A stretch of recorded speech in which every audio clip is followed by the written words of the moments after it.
hazamo ya myaka ine ya bimwe twita tanker war ya ntambara n'ubundi yo muri Strait ya Hormuz. Ibi birindiro rero kuki Iran ishaka ko bisenywa byarakoreshejwe mu ntambara iminsi 12 biraswa barasa kuri Iran, birakoreshwa mu ntambara iyi ngiyi bari kurwana irimo ikibise Fury cyangwa se Epic Fury ya Leta Zunze Ubumwe za Amerika ijyanye na Rolling Lion ya Israeli. Iran rero yagerageje no kubirasa ariko kugira ngo yizera hazaza habyo, ni mpamvu ipushinga ngo ibi birindiro bigomba gusengwa. Kugira ngo Leta Zunze Ubumwe za Amerika zirase Iran byoroshye nuko zifashisha ibirindiro bya gisirikare zifite mu burasirazuba bwo hagati. Abantu baze kubimenya neza, ntabwo Leta Zunze Ubumwe za Amerika zubatse ibi birindiro mu burasirazuba bwo hagati zitagetinga kurasa Iran. Ahubwo mu bihe intambara ya kabiri y'isi, nge nyiti y'abanyaburayi ariko bo kubera kwiyemera no kwiyumva ko aribo basobanuye isi, bayisi y'isi yose, ariko ntabwo yari y'isi yose. Igihe yasaga nk'aho igana ku musozo, hari ariko kwaduka indi ntambara ikomeye hagati, ariko nyine yaramaze iminsi nyuma y'ibyago yahuye nabyo, gupfusha se, gapfusha nyina biturutse ku gitero n'ibindi, akaza no gushyirwaho nyuma, abantu bakavuga batari kwazavuga ryari. Nigeze kuba na cyane ko byavugaga ko yarashwe nawe yagakomereka cyane, ngo nuba navuga ko ngo yaba afite ibikomere ngo bikomeye cyane ku maguru. Ibyo bitangazamakuru bimwe byo burengerazuba bw'isi nyine biba bishyigikiye uruhande ruhatana na impande zihatana na Iran. Icyo navugaga ni umugabo wari witezweho n'ubundi kuvuga ibi ngibi kubera ko ni nka kopi ya se, imyemerere, imitekerereze, imyumvire, uko yumva abo mu burengerazuba bw'isi, n'ubundi ibyo yatangaje hari hitezwe ko bitangaze atyo. Ariko ku bijyanye n'ibyo warumbajije nyirizina, ubundi iyi ntambara ya Iran, usibye misile zinyuranyuranamo, usibye ubwo bwirinzi bw'ikirere nahenze, usibye izo drone n'ibindi, wenda ashobora no kuba yanabivuze azi ibyabaye. Hari n'ubundi cyber attack zatangiye, cyane cyane hari nka groupe yitwa Handala, niba mbisomye neza simbizi ubwo, ariko nibwira ko ari giperesi yego, ikora ibyo ngibyo bijyanye n'ibitero by'ikoranabuhanga. Ni ubundi ibitero by'ikoranabuhanga biri mu kwinshi, ibizwi cyane n'ibyo bita za ransomware. Amerika ino ntambara nta buryo bigaragara ko izasohokamo itsinzwe bituma ijya kubipfukamira. Uburyo izatsindwamo ni ukutagira ku cyo yashakaga no kwatakariza ikuzo. Ariko mu buryo buri militeri ntabwo izimukira ku butaka bwa Amerika ngo Amerika ijye kubipfukamira no bayibwira ati sinya gutya cyangwa tukurimbure. Igishoboka bazarasa inyungu za Amerika. Birahura na rimwe nakubwiye mu kiganiro kibanza rero, Leta Zunze Ubumwe za Amerika they ignited the flame cyangwa se the fire, and countries in the Middle East are paying the price. Sibyo? Ibyo bintu rero igihe hari bazasenya inyungu zayo hariya, ariko ntabwo Amerika bazayibwira kwishira. Ibyo ntibizaba. Uvuga neza kandi ukandika ikidage nk'uwakivukiyemo kubera ko wagize amahirwe yo kwiga muri DH Sprachenhub, German Language Academy. Ich habe zwar nicht so viele verrückte Hobbys wie du, doch ich habe auch. Ushobora gusanga ibyo bavuze ari wowe bireba, ariko ntabwo wabimenya kubera ko utazi ikidage. Gusa nzi Abanyarwanda bakivuga nk'uko nguko neza neza. Aba bakize muri DH Sprachenhub. Iyi ni German Language Academy, ishuri ryigisha ururimi rw'ikidage mu buryo bugezweho kubifuza kujya kwiga, gukora, kwimenyereza umurimo, gutura cyangwa se gutembera mu bihugu bikoresha ikidage. Ibi byose ni byiza, ariko hari ikibazo. Kwiga ikidage ni kimwe, kukimenya ni ikindi. Kugera aho bakora ibizamini bikaba amahirwe, noneho kubona impamyabumenyi mpuzamahanga byo ni inzozi bigoye gukabya. Ibi hari kera. Ubu ECL German Exams yageze mu Rwanda. DH Sprachenhub ubu ni umufatanyabikorwa wemewe ku buryo busesuye mu gukoresha ECL German Exams. Intego ni imwe, gukora rimwe ukazana intsinzi. Nk'aho ibyo bidahagije, uwiyandikishije muri ECL German Exams gukora ikizamini ahabwa amasomo yihariye ya coaching, ari byo bituma akora rimwe gusa ritagira irya kabiri. Ushobora kwiyandikisha gukora ibizamini by'ikidage byemewe ku rwego mpuzamahanga mu cyiciro cya A2, B1, B2 na C1 hano i Kigali. ECL German Exams zitanga impamyabumenyi zemewe ku rwego mpuzamahanga, zikemerwa mu bya viza, kujya kuminuza, mu kazi, mu bukorerabushake na AUPA n'izindi mpamvu zihariye zisaba certificat z'Ikidage. Hehe no kurwanira appointment yo gukora ikizamini. Hehe no kwishyura ikizamini igihe cyo gukora kikazagera ntawe ukumenyesheje. Hehe no kwiriza umunsi wose utazi igihe birangirira. Hehe no gukora ikizamini utegereje kuzagaruka ejo gusubiramo. Gutese kandi ECL German Exams ihari. Wowe duhamagare cyangwa twandikire kuri 07 38 33 032. Wagana kandi aho dukorera ku Muhima muri Delta House ku muhanda KN 89 Street mu nyubako ya 5. ECL German Exams zirakoreka, ziratsindika kandi zirahendutse.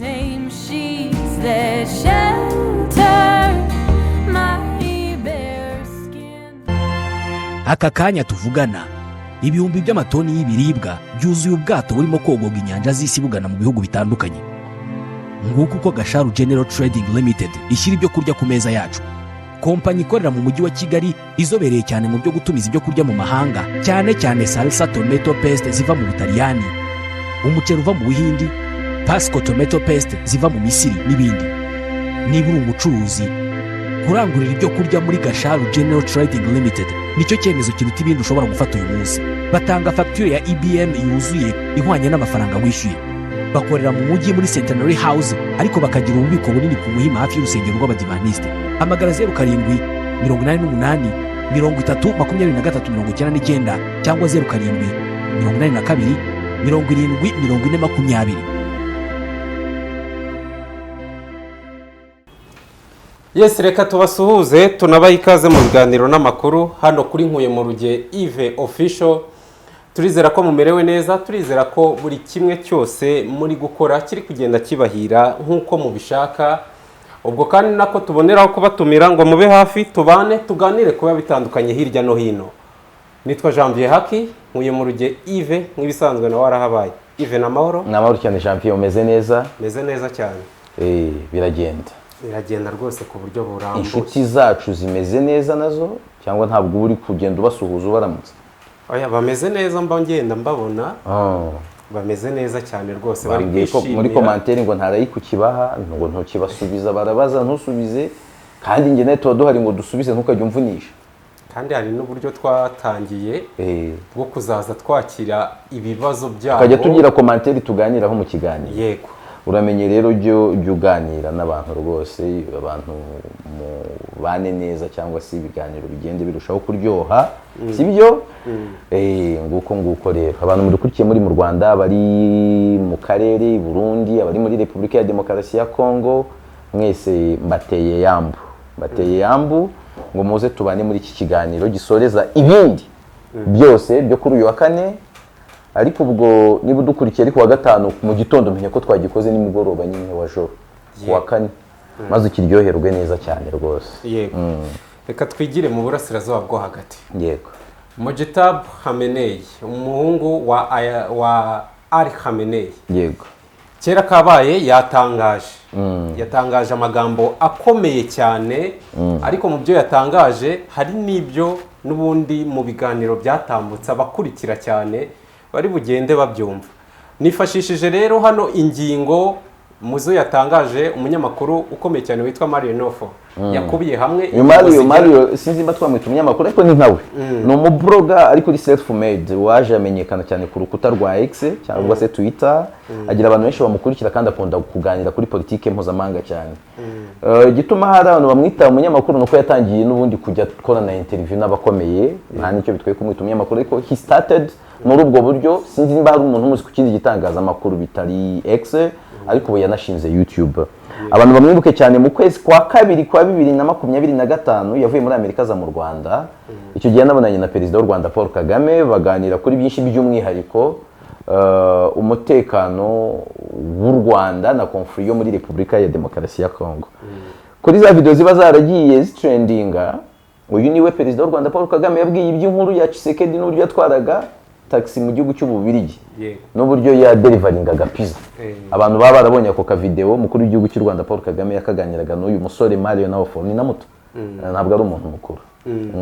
yego rero izi ngingo ndagira ngo tuzihere imwe kuri imwe tuziganiraho. Yego. iya mbere, uyu muyobozi mukuru w'ikirenga mushya wa Iran yatangaje, yagize ati ibirindiro byose bya Leta Zunze Ubumwe za Amerika mu burasirazuba bwo hagati bigomba gufungwa vuba na bwangu, bitaba ibyo bikagabwaho ibitero. Yego. Iyo ni ingingo ya mbere. Ubwo urashaka tugende tuganira kuri iyo resume ya Marion Naufal, uburyo yavuze ibyo by'ibirindiro n'ibiki, buri ngingo tuyiganireho ukwayo. Okay, fine. Kuki Marion Naufal avuga ibi, cyangwa se nihe mpamvu abivuga, bisobanuye iki? Banza umenye ko Leta Zunze Ubumwe za Amerika na Irani ni ibihugu bidaturanye, bitanenda guturana. Irani iri mu burasirazuba bwo hagati, si byo? Leta Zunze Ubumwe za Amerika ziri ku mpera y'isi mu burengerazuba, hirya iyo nta hantu bahuriye. Shatse babita mu burengerazuba bushyira amajyaruguru, nta hantu na hamwe bahuriye. Hagati yabo harimo ibihugu byinshi by'Uburayi, harimo na Aziya.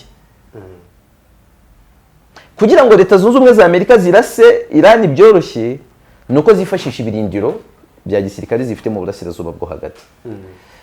Abantu baze kubimenya neza, ntabwo Leta Zunze Ubumwe za Amerika zubatse ibirindiro mu burasirazuba bwo hagati zitagetinga kurasa Irani. Ahubwo mu bihe intambara ya kabiri y'isi, nge nyiti y'abanyaburayi, ariko bo kubera kwiyemera no kwiyumva ko aribo basobanuye isi, bayisi y'isi yose, ariko ntabwo yari y'isi yose. Igihe yasaga nk'aho igana ku musozo, hari kwaduka indi ntambara ikomeye hagati y'abakapitalisite bari bayobowe na Leta Zunze Ubumwe za Amerika n'abakomunisite bari bayoboye icyari Leta Zunze Ubumwe z'Abasoviyete. Intambara mu buryo buri direct ntiyashobokaga kubera kwirinda ko habaho clash of titans, cyangwa se MAD, mutually assured destruction. Ibi bihugu buri kimwe cyose kiyubakaga mu buryo bw'igisirikare, ariko bagatekereza proxy wars, kuba umwe yafasha abanzi bundi, kuba yagendamo concurrence kuri izo mpamvu. Ariko Amerika by'umwihariko yari kugenda igira inyungu nyinshi, yari kugaba amashami, kuko Amerika yakishijwe n'intambara ya kabiri y'isi y'isi yose. Ni intambara yatumye Amerika ihindura uburyo isi yabagamo. Isi ubundi yabaraga agaciro cyangwa ubutunzi muri zahabu, kugeza mu 1944 muri Bretton Woods Conference. Ibyo bibaye rero, Amerika noneho yeretse isi yose uburyo ibintu byose, ubutunzi bugomba kubarwa mu idolari. Kandi Amerika yari yo nyiri dolari, ariko kuko yitaterwaga mu ntambara ya kabiri y'isi yose, bafata zahabu hafi 75% bya zahabu y'abanyaburayi yose bajya kwibika muri Amerika. Amerika yari ifite ikihera. Ubwo ndi kwirukansa kugira ngo iyo ngingo nyirangize vuba. Ubundi ingingo ubwayo umuntu yayiganira nk'isaha, kandi ntabwo byadukundira ko umwanya tuwubona.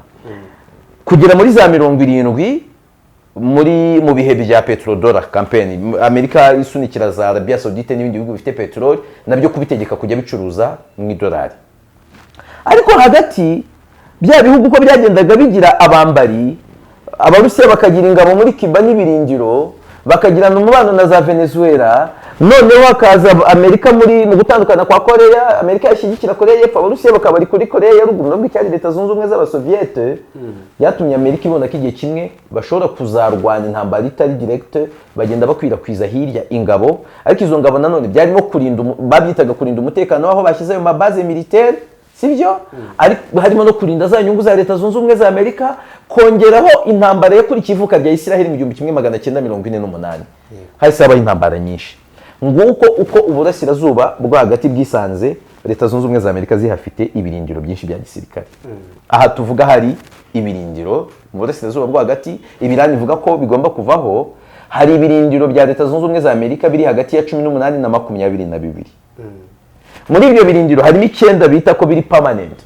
Ni ibirindiro biri mu bihugu birenga 10: Arabia Saudite, Leta Zunze Ubumwe z'Abarabu, Kuwait, Bahrain, Israel, Turkiya, Oman, ukunda birangijemo kagira Imana, Iraq, Syria. Ibi bihugu byo muri Middle East, ukuyemo Qatar, ari naho hari ibirindiro binini bya Al Udeida, birimo abasirikare barenga 10,000, indege zirenga 100 z'intambara, bifite agaciro karengeje miliyari 10 mu madolari ya Leta Zunze Ubumwe za Amerika. Nuko Amerika yisanze ifite ibirindiro byinshi hariya. Ibyo birindiro bihinduka target ya Irani gute? Irani mu ntangiriro Isiraheli ibaho mu 1948. Irani na Turukiya bari mu bihugu bitarwanyaga Isiraheli. Ariko mu 1991 muri Irani haba amatora ya minisitiri w'intebe, batora Mohamed Mossadegh. Uyu mugabo yari afite amatwara yambura abongereza n'abanyamerika inyungu kuri peteroli ya Irani. Irani iri mu bihugu bine bya mbere ku isi bifite reserve nyinshi ya peteroli. Birakaza abongereza. Abongereza babwira abanyamerika ko Irani bayifata nk'igihugu nacyo kigiye kujya kwegamira kuri leta zunze ubumwe z'Abasoviyeti. Kumwe nakubwiraga. Mu kubibara gutyo bapanze kudeta yo guhirika Mohamed Mossadegh. Baramuhirika mu 1953. Avuyeho abanya-Irani barababara kuko yari yabakanguye mu kubabara abanyeshuri bo muri kaminuza bagumuwe na Ayatollah Khomeini wayoboye Irani hafi imyaka 10, yabanjirije Ayatollah Ali Khamenei, bakora revolution mu 1979. Irani yinjiye mu ihangana na Amerika. Mu kwinjira mu ihangana na Amerika, Amerika ntabwo yahise itera Irani byeruye, ahubwo yabateje Iraq. Mu 1980 Iraq ya Saddam Hussein birwanye na Irani. Intambara yamaze imyaka 8, yabaye intambara yatangiye mu 1980 kugera mu 1988. Hazamo ya myaka 4 ya bimwe twita tanker war. Ya ntambara n'ubundi yo muri Strait ya Hormuz. Ibi birindiro rero kuki Irani ishaka ko bisenywa, byarakoreshejwe mu ntambara y'iminsi 12 biraswa barasa kuri Irani, birakoreshwa mu ntambara iyi ngiyi bari kurwana irimo ikibise Fury cyangwa se Epic Fury ya Leta Zunze Ubumwe za Amerika ijyanye na Rolling Lion ya Isiraheli. Irani rero yagerageje no kubirasa ariko kugira ngo yizera hazaza habyo, niyo mpamvu ipushinga ngo ibi birindiro bigomba gusengwa. Yego, indi ngingo nanone yagize ati Leta Zunze Ubumwe za Amerika cyangwa se yavuze ati muri rusange tuzishyuza indishyi umwanzi, yego, nibanga kwishyura tuzafatira umutungo wabo ungana n'uwo dushaka, nibidashoboka ibyo nabyo tuzangiza imitungo yabo ifite agaciro kangana n'indishyi twifuza. Ibi byo none icyo cyo ni ubusabe busa nk'ubudashoboka. Akenshi kwishyuza imitungo ibyitwa indemnité de guerre cyangwa se compensations, biriya bibaho ku gihugu watsinze ukagipfukamisha. Niko byagenze ku Budage mu ntambara ya mbere yiswe y'isi yose, nako byagenze mu ya kabiri. Amerika ino ntambara nta buryo bigaragara ko izasohokamo itsinzwe bituma ijya kubipfukamira. Uburyo izatsindwamo ni ukutagira ku cyo yashakaga no kwatakariza ikuzo. Ariko mu buryo buri militeri ntabwo izimukira ku butaka bwa Amerika ngo Amerika ijye kubipfukamira noneho bayibwira ati sinya gutya cyangwa tukurimbure. Igishoboka bazarasa inyungu za Amerika. Birahura na bimwe nakubwiye mu kiganiro kibanza rero, Leta Zunze Ubumwe za Amerika they ignited the flame cyangwa se the fire and countries in the Middle East are paying the price. Sibyo? Ibyo bintu rero igihe hari bazasenya inyungu zayo hariya, ariko ntabwo Amerika bazayibwira kwishyura. Ibyo ntibizabaho. Nanone iyindi nuko hano avuga ko ati twaburijemo imigambi yo gucamo ibice igihugu cyacu. Iyi ni iyindi ngingo yagarutseho, ariko mu by'ukuri buriya niko byagenze. Ibyo bavuga gucamo igihugu cyabo ni ibi bijyanye n'imyigaragambyo, kandi abantu bihangane nibumva ingingo ndi kuzigurutsa nuko ikirere kimeze ko nakavura katangiye kugwa. Ibyo yita gucamo igice igihugu cyabo niriya myigaragambyo bakoreshaga ngo abaturage bagumuke, noneho bamwe babe divided, bamwe babe pro government, abandi babe against, noneho bareba uburyo banagarura Mohamed Reza Pahlavi, umwana wa Mohamed Reza Pahlavi, umwami w'umusha wa nyuma yoboraga Irani mu 1979. Yego, indi yagarutseho nayo isa nkaho ikomeye cyane, ni yavuze ko inzira iyi ica mu bunigo bwa Hormuz igomba gukomeza ifunze. Yego. Kuki Hormuz igomba gukomeza rero ifunze? Hormuz ni ahantu hakomeye cyane, bafata nkaho hakongera pressure ku bihugu bituye isi. Hanyura 20% ya petrol mwisi dukoresha, ariko nka 90% ya crude oil y'Abanyarabia Saudite na za Kuwait inyura hariya. Hariya ahantu ku munsi hanyura utugunguru hafi miliyoni 10 twa petrol. Utwo twenda kungana n'icumi ku ijana cyangwa twenda kungana n'ijana ku ijana ya peteroli abarusiya baproduza ku munsi, kandi iyo peteroli baproduza ku munsi igenda nayo kungana n'icumi ku ijana bya peteroli isi yose ikoresha. Sibyo? Bisobanuye iki? Peteroli icya muri Hormuz itari kuhaca, niyo abarusiya itari ku isoko ry'Uburayi, ibihugu biraharenganira, bihura n'ibibazo. Rero bigatuma aba bayikoresha nka leverage, barebe ko yakoreshwa mu gushyira igitutu kuri Leta Zunze Ubumwe za Amerika, noneho Leta Zunze Ubumwe za Amerika zibe zava ku izima, zihite zireka kugira gutya ngo zikomeze kubashozaho intambara, atari zo zumvishe, ahubwo ari igitutu zashyizweho. Kubera ko ino mvura imeze ukuntu ntitwahamagara mugenzi wacu Jado kuri telefone ko yari kudufasha, none akatwunganira imvura itaza kuba nyinshi bikarangira bitunaniye. Niko bimeze. Reka tubigenze gutya. Inshuti bakundwa bankuye mu Rugiye Yves Official, rero nkuko nari mbibabwiye ko ndi gushaka umuntu mukunda cyane, twabanye cyane kuri uyu murongo, akaba umwe mu banyamakuru b'abahanga cyane mu Rwanda. Hano ni umwe mu bantu bakurikirana ibintu byo mu burasirazuba bwo hagati. Mutekereje ngeze kuri iyi ngingo ijyanye n'ibintu bya mine n'ama-cyber attacks Irani iri gukoresha cyane, numva ntabwo ndi umuntu ushobora kubivuga nk'uko yabivuga. Ndavuga reka mwitabaze kandi arakoze kunyemerera. Jean de Dieu Ntakirutimana, wiriwe? Amahoro Yves. Umeze neza? Meze neza rwose, nta kibazo. Mu izina ry'abakunzi bankuye mu Rugiye Yves Official, akiri ntacyo zabo, nibwira ko ari benshi bari banagukumbuye kuri uyu murongo.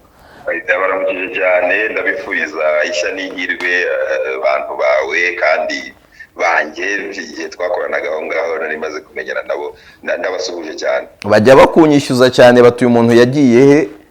Nkavuga nti uyu muntu byageze igihe mbona nta kofi nshoboye kumuha, batari ko ubwo si bimwe by'abanyarwanda byanze. Nkavuga nti Ntakirutimana ni umuntu waje n'ikibazo cy'ikofi.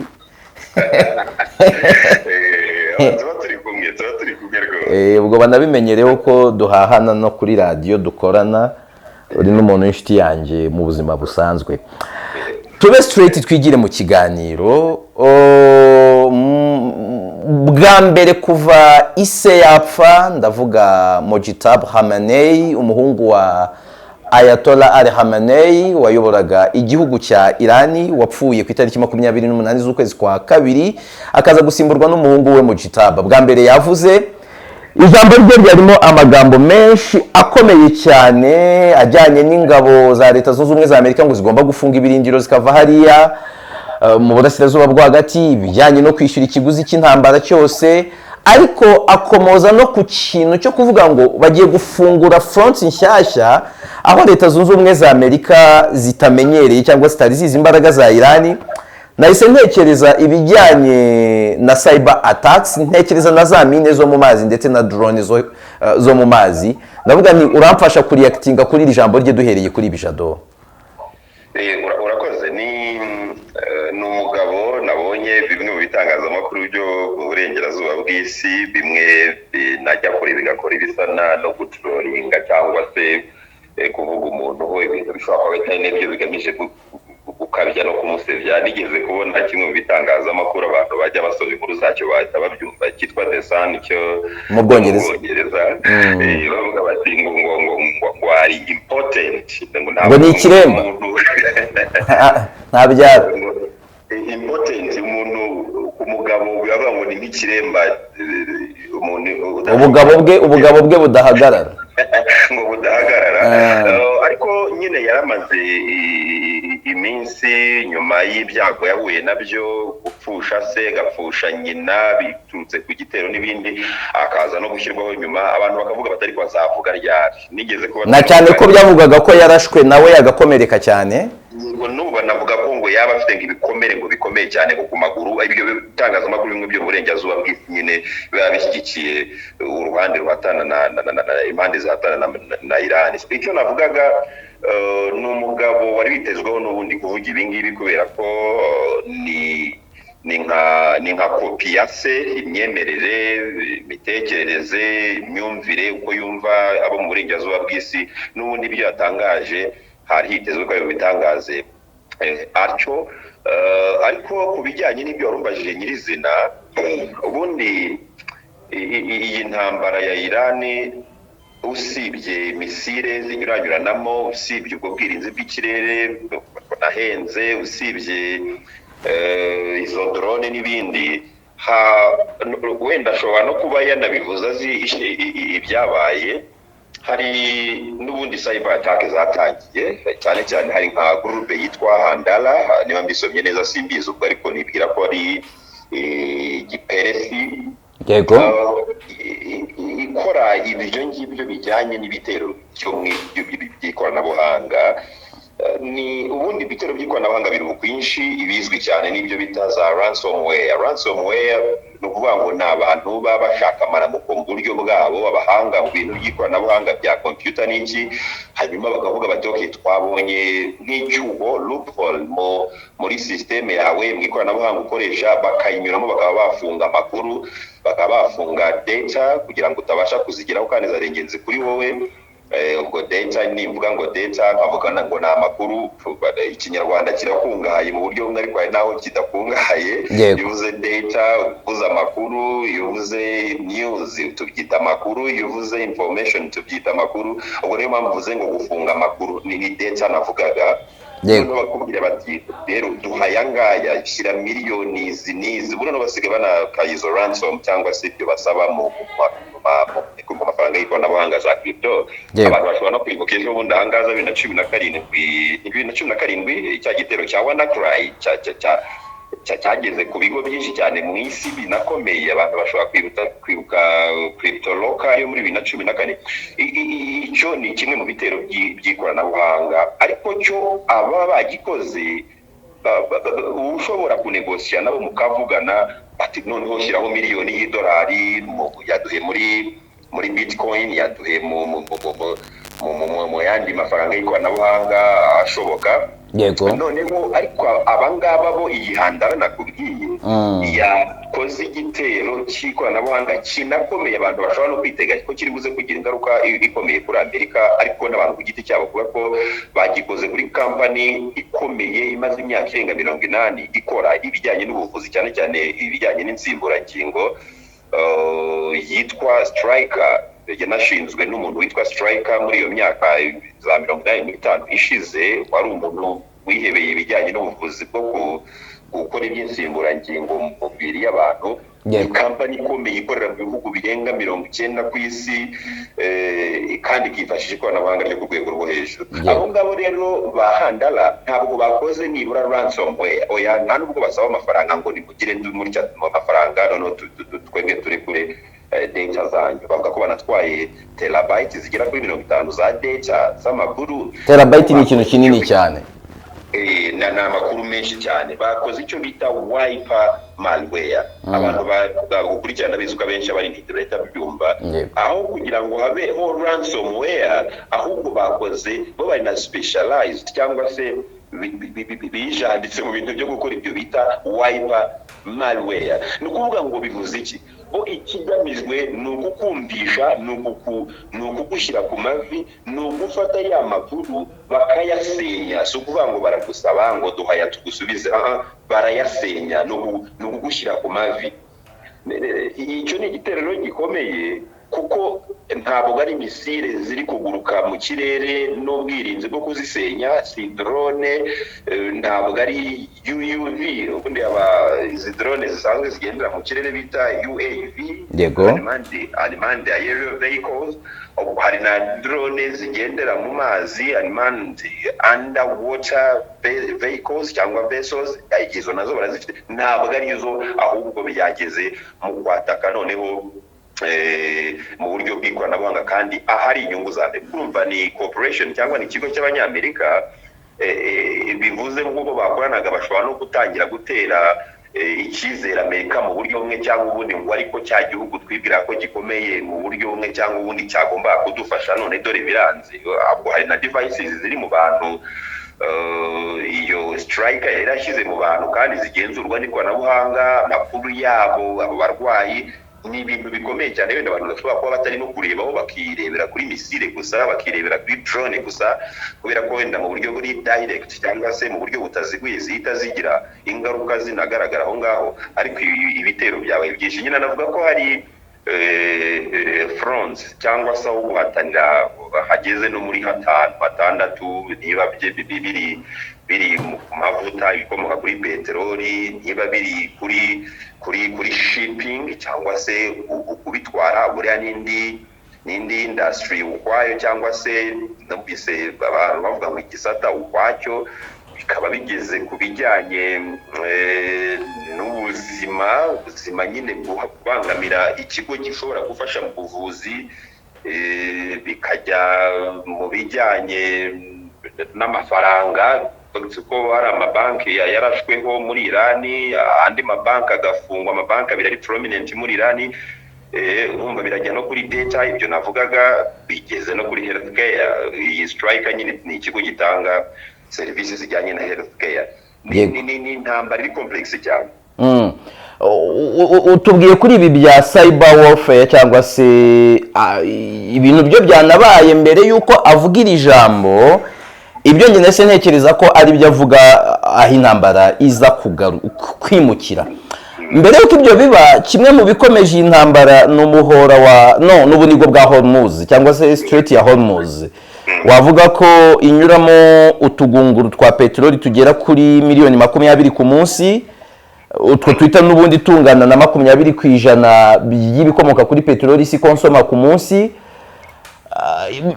Batanze nyirantarengwa ko nta muntu ugomba kuhanyuza ubwato batabishaka, ariko ku munsi w'ejo witwa Lali Larijani uyobora akanama k'umutekano ka Irani atangaza ko nta kabuza ubwato bwose buzaca bazaburasa, kandi ko batazakoresha mine gusa, ahubwo ko banafite uburyo bwo gukoresha za drone bakomozagaho zo mu mazi ku ngano nini. Ibi bitero bya mine na drone mu mazi birahindura gute icyo twakita imiterere y'intambara igezweho? Ese bisobanuye iki ku buzima bw'abatuye isi uretse aba bari mu ntambara? Nishaka mberaho usoreje icyo bisobanuye, n'ikindi ndaza kukijyaho. Icyo bisobanuye cyo wanakivuze n'abantu barakizi. Buriya iyi Strait ya Hormuz cyangwa se umuhora ababyita ubunigo, nyine wabivuze, isi ibudepandaho cyangwa se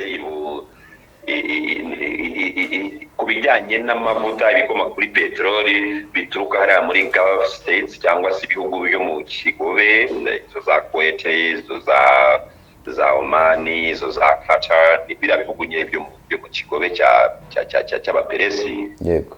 Ni ukuvuga ngo mu bijyanye no kunyuza ibicuruzwa byose binyura mu mazi biturutse muri ibyo bihugu kugira ngo bigere mu isi noneho yagutse, reka mvuge gutyo, biba bigomba kunyura muri iyo choke point. Babyita ngo choke point, ahantu haba ubutaka bwegeranye n'amazi agacamo, amato akaba yanyuramo. Ni ukuvuga ngo gutwara amavuta ibikomoka kuri peteroli n'ibindi, izo za LNG cyangwa se liquefied natural gas, iyi gaze dutekesha mu ngo zacu.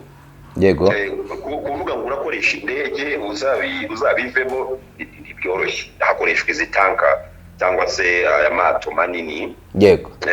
Icyo ingaruka rero bigomba kugira byanze bikunze ni uguhenda ibyo banza atari bishya, abantu bamaze no kubimenya ko iyo ibikomoka kuri peteroli byahenze n'ibindi bihita bibigenderamo. Umuceri kugira ngo ugere mu gihugu runaka, u Rwanda nk'uko aricyo gihugu turimo, wenda uraba baturutse muri Tanzania cyangwa se muri Pakistani, uraza mu bwato burakoresha igitoro, niba cyahenze n'umuceri ugomba guhenda. Ibyo byo ni ibintu biri simple buri wese yakumva. Yego. Izo ni ingaruka ni guhenda ku buzima, ibintu nk'ibyo ngibyo. Ariko noneho uburyo intambara ishobora guhinduka rero bijyanye n'ibyo twavuga by'ibitero by'ikoranabuhanga, ariko no gukoresha n'ubundi ikoranabuhanga. Ubusanzwe iyo tugiye kuvuga ngo drone abantu izo bamenyereye ni ziriya nyine navuze zisanzwe zitwa UAVs cyangwa se unmanned aerial vehicles. Izi tubona nyine zaba ari izifotora, zaba ari izirwana, zaba ari izifasha kwa muganga, izo dusanzwe tuzigenda mu kirere k'indege. Ariko hakaba n'ibyo bita UUVs, cyangwa se unmanned underwater vehicles, noneho ni drone zigendera munsi y'amazi. Izo ntabwo zimenyerewe cyane. Iran rero izikungahayeho ari nazo ziri gukoreshwa cyane. Bamwe banavuga ko ngo nubwo haba harakoreshejwe torpedo ni kimwe muri igisasu kigenda munsi y'amazi kikaza guturika cyoherejwe nyine nuko na launcher yabigenewe. Yego. Mu gusatura cyangwa se mu kwangiza ubwato bw'abanyatayilande herutse kubitirwamo hariya. Tayilande nibutsa ko ari kimwe mu bihugu bitameranye nabi na Amerika habe namba, ubwo nabyo umuntu ashobora kubireba. Bavuga ko n'izi drone zo munsi y'amazi ari zimwe mu zishobora kuba zarakoreshejwe mu kwangiza buriya bwato bwarenze ku mabwiriza yatanzwe yuko ikigobe cyangwa se umuhora wa Hormuz agomba gukoreshwa n'amato, ariko ubwo bwato bukajyamo bwarasiwe rwose haruguru gato ya Oman, gutya buri gutangira kwinjira muri Strait ya Hormuz. Ni ukuvuga ngo rero bakaba n'izo mine bagenda bashyira either ku nkombe, ariko none ubundi mine ubundi zitabwa ku butaka zisanzwe zizwi. Yego. Munsi y'ubutaka ho gakeya cyangwa ahandi ari hose, ariko kuri surface. Rero bafite mine zishobora kuzitegwa mu mazi. Yego. Kuri mine zo gushyirwa mu mazi. Ni akazi gakomeye igisirikare kirwanira mu mazi cya Amerika nabonye kinavuga ko kigiye kuzajya giherekeza amato kugira ngo ace muri Strait ya Hormuz, ariko si yose kuko ubwo bwato bwarashwe bw'abanyatayilande. Urumva ko ntabwo bwari buherekejwe. Intambara ihinduka ryayo biragera n'ikoranabuhanga, kandi Iran ni ibintu yagiye iniga. Iran yize uburyo Afghanistan yajujubijwe umuturanyi. Iran yize yarabirebaga uburyo Iraq yajujubijwe. Iran yabonye uburyo Syria byayigendekeye. Icyo gihe cyose cyari icyo kwiga, cyari icyo kwitegura, kuko nayo yari ibizi ko iri no muri bya bihugu birindwi bya General Wesley Clark yavugaga bazasenya. Yavugaga icyo gihugu kiri nacyo ngira ngo cyari gisigaye gihagaze. Ntabwo navuga ngo cyari gisigaye, n'ubu wenda gishobora kuba umuntu yavuga ko kigihagaze, ariko nacyo bari kukigerera amajanja. Ni igihugu cyagize umwanya wo kwitegura, wo kureba ibiri kuba ku bihugu bituranye, wo kureba ibiri kuba ku bihugu byenda kugira ukwemera cyangwa se binafite ukwemera gusa byo mu burengerazuba ibihugu. Ubwo kugira ngo nanakwirukanse ndabona ikirere gitangiye kwigira uko kibyumva. Uravuga ko kuba Iran mu myaka 26 ishize yarigiye ku ntambara zabaye muri Afghanistan, Iraq, Syria, Libya n'ahandi, ibyo byaba byarayihaye kwitegura intambara, bikaba binasobanura ko izagira resistance izaramba kandi ikomeye? Niko nabibona, kubera ko ibihugu byasenyutse ibyinshi n'ibyari bifite muri ibyo birindwi bya Wesley Clark, uyu mujenerali wabizanye muri za 2003 niba nibuka neza. Ni 2003 nibyo, ariko amakuru wavuga yari yaramenye muri 2001. Nk'umuntu wari wigereye amakuru. Kuvuga ngo ibihugu uko byagiye yaba muri Printemps Arabe cyangwa se Arab Spring, Egypte, Hosni yagendaga, Gaddafi, za Somalia bikagenda uko biri, ibintu nk'ibyo ngibyo. Ni igihugu usibye no kuba abaperesi nyine ari igihugu ari abantu bari strong no kurushaho wenda bijyanye n'amateka n'imigirire yabo n'imitekerereze ya kera, ariko nyine cyabonye n'uwo mwanya. Jewe ntabwo nabifata nk'ibintu bisanzwe, uwo mwanya wo kureba ngo ariko igihugu gituranye, igihugu twari dufite imitekerereze yenda kumera kimwe mu burengerazuba bw'isi, tubafata kimwe kigasenyuka, n'ikindi kigasenyuka, n'ikindi kikagerwa amajanja, n'ikindi. Icyo ni igihugu dukuyeho n'ububasha cyari gisanganywe cyangwa se n'imimerere yacyo. Nubwo kwiga ntabwo nabishyira ku ruhande ko ibihugu byasenyutse kireba. Ikindi kandi nta nubwo ari ubwa mbere igihugu kinarwanye n'ibyo kiri kurwana nabyo ubu ngubu. Yego. N'ibintu nk'ibi bya Strait ya Hormuz turimo turavuga, higeze no kuba War of Tanks hagati yabo na Iraq. Intambara hagati yabo na Iraq, ariko icyo gihe Amerika yanashyigikiye Iraq, abantu barabizi. hanabaye kamwe mu duce umuntu yakwita twari tugize iyo ntambara yamaze igihe kinini cyane, imyaka iri mu 8. yamaze War of Tanks yamaze imyaka 4 mu 1984, ariko intambara hagati ya Iraq na Iran yo ni imyaka 8. Yes, niyo mvuga ni agace gato k'intambara.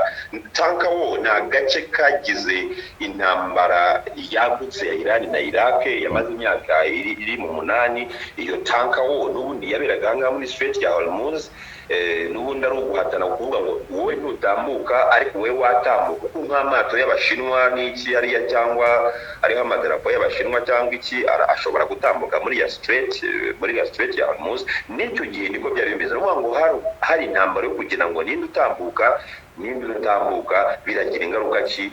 Ni igihugu cya Iran gifite icyo nakwita leverage yo kugira ubunigo kugenzura cyangwa se uwo muhora wa buri munsi kugenzura, kuba atari n'ubwa mbere barwanye rero Iran ikabizi aho gukanda kugira ngo pressure izamuke, niba ari ubwo bunike kabukanda bakavuga bati ariko Amerika bite ko utumye simererwa nabi n'iki, abanyaburayi allies bakaba baca no mu gikare bakavuga.